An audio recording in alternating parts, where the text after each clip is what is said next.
Hi, I'm Dr. Dean Cooper-Cunningham and I'm a lecturer in inequality here at the University of Sheffield in the Department of Politics and International Relations.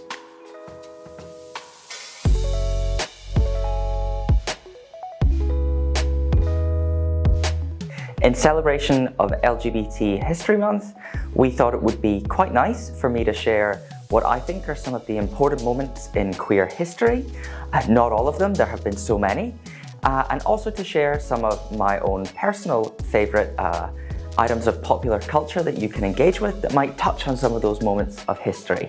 So first and foremost, one moment that I think is super important would obviously be Stonewall.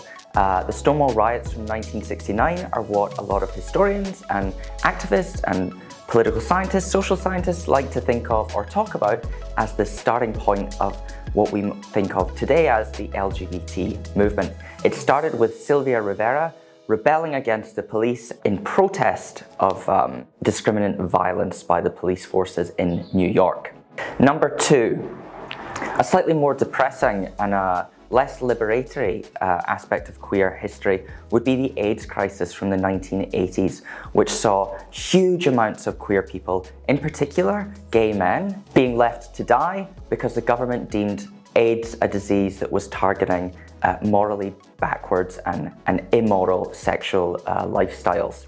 Third, and particularly for here in the UK where we are based, Section 28, which was pushed through by the Thatcher government, which prevented local governments from positively promoting non-heteronormative, so that's anything that is not heterosexual, sexual relations and relationships. And fourth, we might think of Pride as being a super important part of LGBT history. The first Pride parade was 1 year after the Stonewall riots in 1969 and was called the Christopher Street Liberation Day Parade. Particularly here in the UK, a moment that stood out for me would be the 1985 London Pride Parade, which saw labour movements, and in particular the miners' labour movement, leading out the parade in solidarity with their LGBT fellow resistors.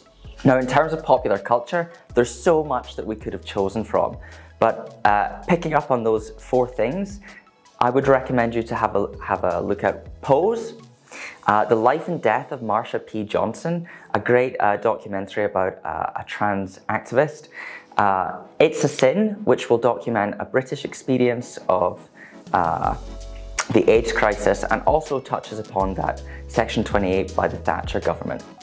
Moonlight, which is an outstanding film about sexuality and how it intersects with race and class.